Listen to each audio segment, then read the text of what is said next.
All right. Hi, everyone. We're presenting on clinical practice guidelines today. I am Taylor from Vermonster. I work as a software consultant and engineer, and I'm an editor of the CPG specification. Okay, I'm up. This is Brian. All right. I'm Brenin Rhodes with Smile Digital Health, and this is Brian. Okay. Kaney with Vermonster. All right.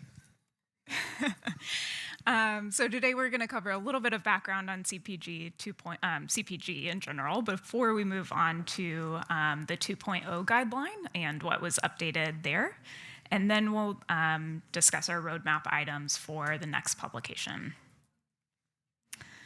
So why CPG? Just a little bit of background I see a lot of familiar faces, but for anybody who maybe doesn't have context on what clinical practice guidelines are, this is our standard for taking narrative, evidence-based guidelines and modeling them in FHIR.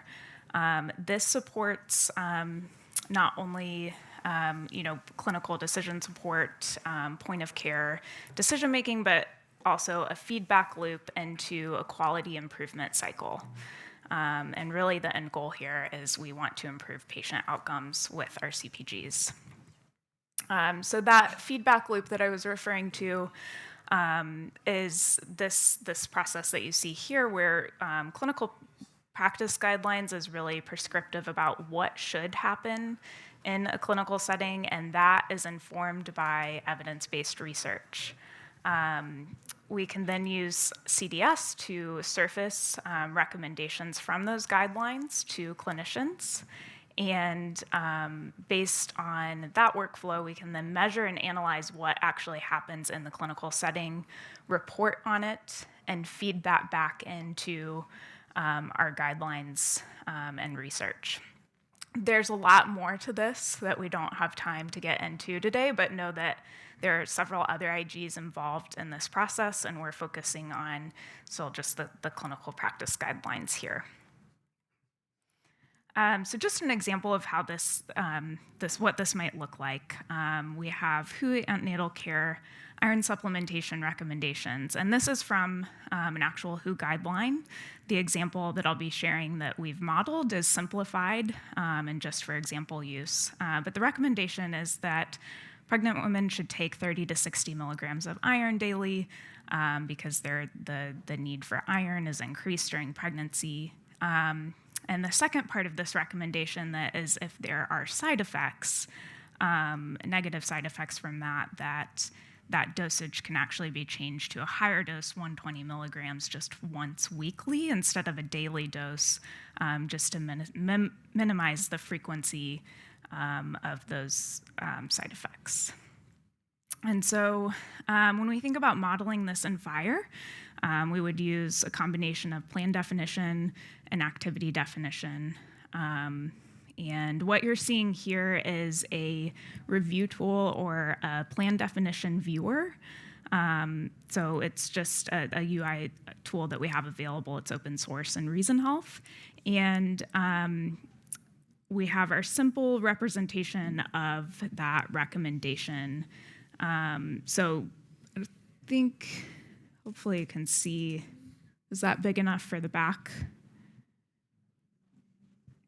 Well, I'll click into one of these nodes. So we have some decision points, right? If we do not have iron side effects, then we're just prescribing that daily iron dosage.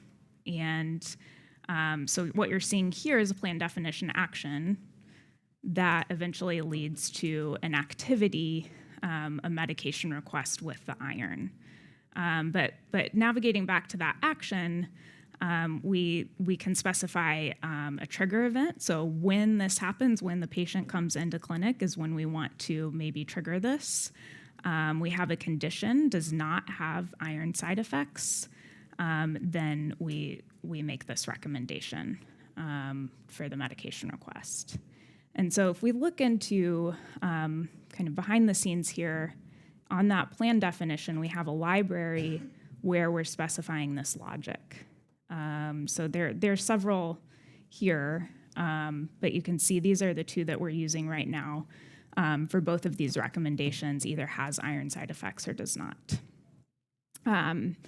So there's a way that we can now, this is computable, we can run this and produce those recommendations. We have a demo tomorrow at 10:15 that gets into that process a little bit further. So welcome you to join that. Okay, so in 2.0, have a list of changes here. I'm going to get into each of these in detail, so we'll skip past this slide. One of the things that we updated in 2.0 was moving some of the profiles that lived there that were centered around how we manage knowledge resources, right? So a plan definition, measure, questionnaire, these are considered knowledge resource because they're representing clinical knowledge, not that's independent of our patient context. But there are other use cases for that and how you manage those resources that are outside of CPG. And so those have been moved to the CRMI IG, and these that you see here are in still the CPG IG. But the other profiles that were moved are shareable, executable, publishable, whereas we have the computable profiles still here. And they really define expectations about what should happen for each phases of those life cycles, what the expectations are for a resource with each of those profiles to have. Provided some additional guidance on CPG activity flow in 2.0. This builds on the workflow module in the core specification, but we have, Brenin, I know, put a lot of time into this, making it really, Oh, okay. So we've had some really nice work done here to help us help visualize what this workflow looks like once you have a recommendation, right? We have definition on the left. Then we're moving to a proposal, which is a request resource, and how each of those then move through different states and intents in order to eventually produce our actual event and occurrence. It was a little eye-opening that you can't just move these statuses. You got to make new copies of them and link them. And I don't think a lot of people know that, even Ava, who made the FHIR. Yeah, so each of those is a new instance. We're just changing the intent of the request, and then we get to the event. One more. It's good news for FHIR data vendors.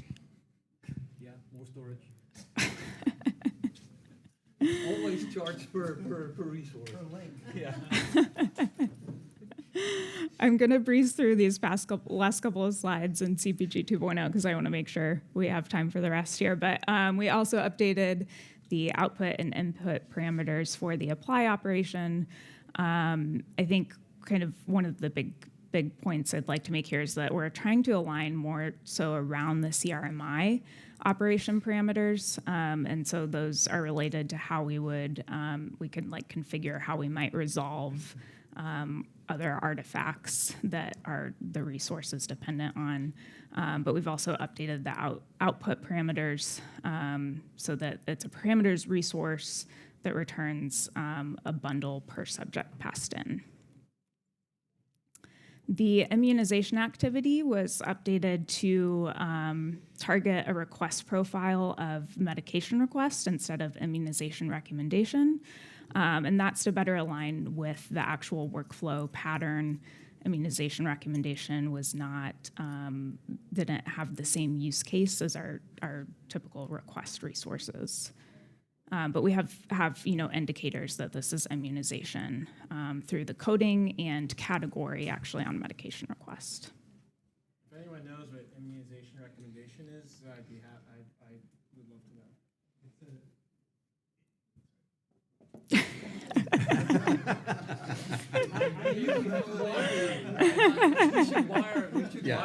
We should, yes. You know. It's kind of a joke, man.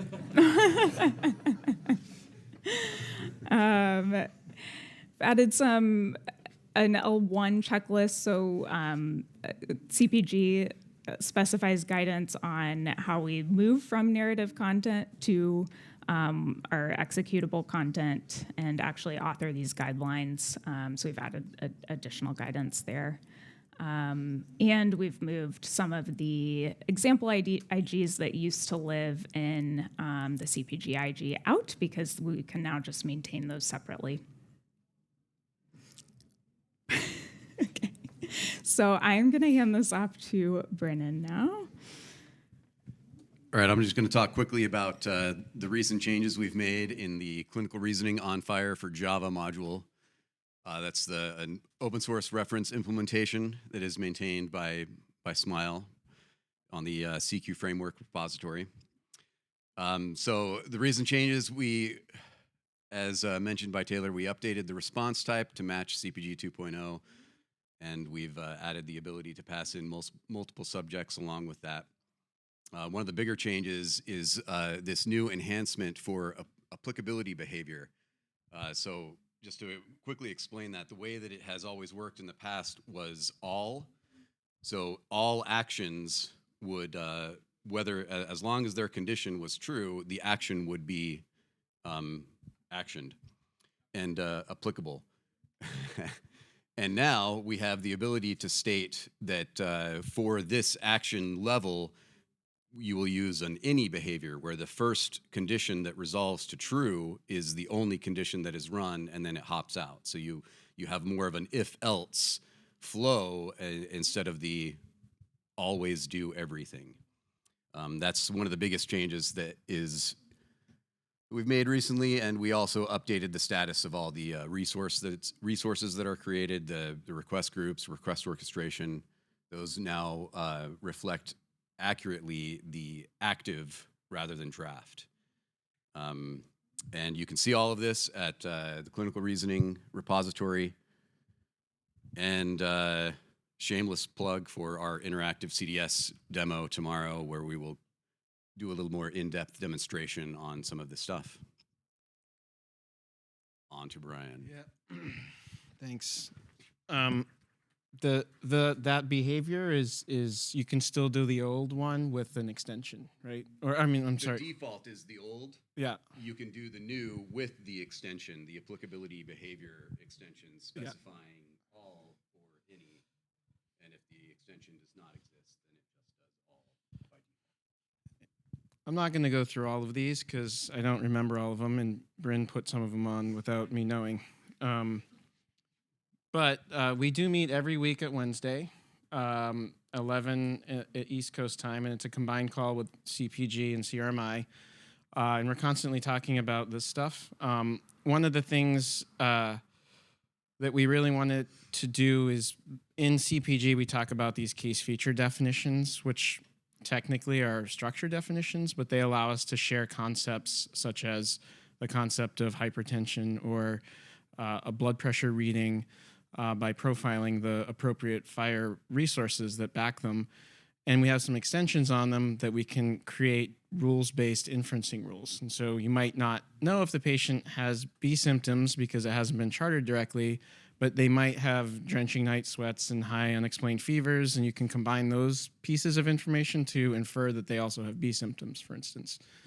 And we want to be able to use this pattern across different clinical reasoning use cases such as quality measures, because many times in a quality measure, you're measuring about something and you want to make a guideline that also mentions and refers to the same concept.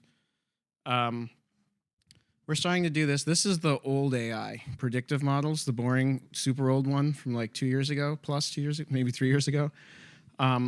We're actually using this in a few cases in production where we can use the risk assessment resource to represent what a model might tell you, like if this patient is a high risk of developing something based on the neural network or dark forest of trees. And then once it's a risk assessment, we can use it just like we normally would use any other thing in our CQL to create a rules-based kind of recommendation on that. That was this slide. This slide My talk, I'm doing a little talk tomorrow, and I did one on the CRMI earlier today that shows how we're starting to look at using kind of MCP patterns and allowing all of this kind of knowledge content and guidelines and measures to have a different avenue of access through these agents. I just talked about this one. I don't know what this one is. Looks like we're almost out of time though, right? Nope. Okay. Brenin, you know what this one is? This supports multiple languages in the human form of language. Oh. Okay. You covered this quite nicely, so here's a visual that kind of talks about that applicability behavior change. I think this is a pretty interesting one because I never even thought about this as a. I always assumed the way it was and found that most people assume the other way, which is a pattern. I don't know about this one either, Bryn. Do you know about this resolving participants? Yeah, we don't currently have a lot of guidance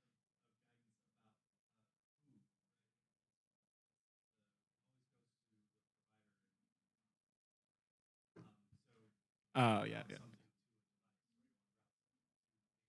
Yeah.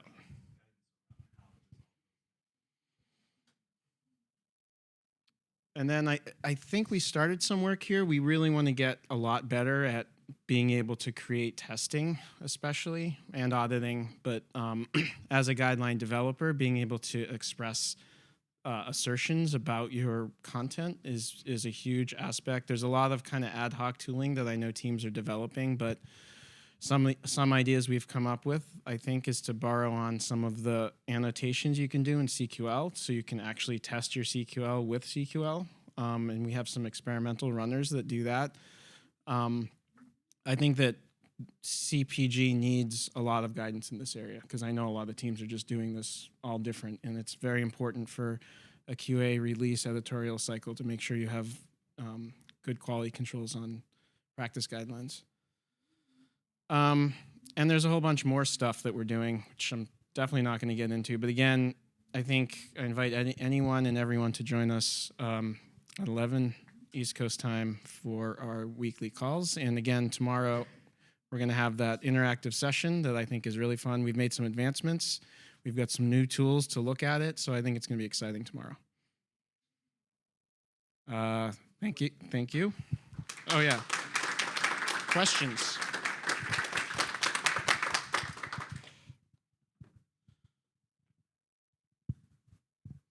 Thank you, Vadim. Have you thought about translations? Have you thought of translations at all? That was the slide I didn't know what it meant. Supposed to walk there. Yeah. I mean, if you saw Graham's presentation the other day on the advances in the publisher and the translation support there, we're taking a cue from that and going through all of the CPG content and making sure that all of the translation points are expressible and can use that same framework as a starting point there. Yeah.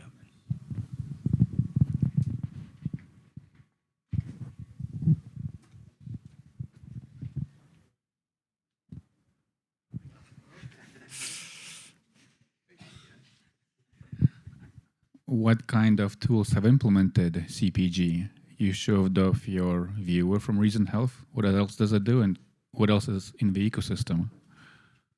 So, I mean, you can talk a little bit about the open source Java implementation that's being used, I think, in lots of places. Yeah, we have a few products that Smile is working on that is using it, but we have most of Apply implemented within there, as well as, like we're going to discuss tomorrow, there's a lot of SDC that comes in with that, with population and extract. And we're also working on generating questionnaires. And there's a generate questionnaire operation defined in the base FHIR specification, but we're extending it as part of CPG, and that's what most of tomorrow will be about. yeah, that's. I'm not sure if there are any other ones. You guys have the. We have an open source TypeScript implementation. It's mainly used for like the authoring and editing point of view, but we've been working on a non-open source commercial version that's actually used in production in the U.S. and it's at least covered by tens of millions. It's through Optum United, so we have about 8 care delivery organizations that are now doing hypertension, hyperlipidemia, diabetes, and a handful of other guidelines. All right, thanks. It's late. Vadim stole your time. Yeah, we're at time. But I can confirm that tomorrow's, the really go to tomorrow's session, right? And you'll see all this stuff in action. And I'm expecting with this addition of the new Annie that it is now powerful enough to do Tetris in CPG 2.0. And then the next step is build Linux on top of it, I guess. That's always the, you know. Yeah. So do see that. I was pretty amazed last time when I saw what these guys had put together and actually see it in action, because this is just static, what you just showed, right? And tomorrow it will be moving parts. Really cool. So, all right, next subject. Something with Android and guidelines. Yay.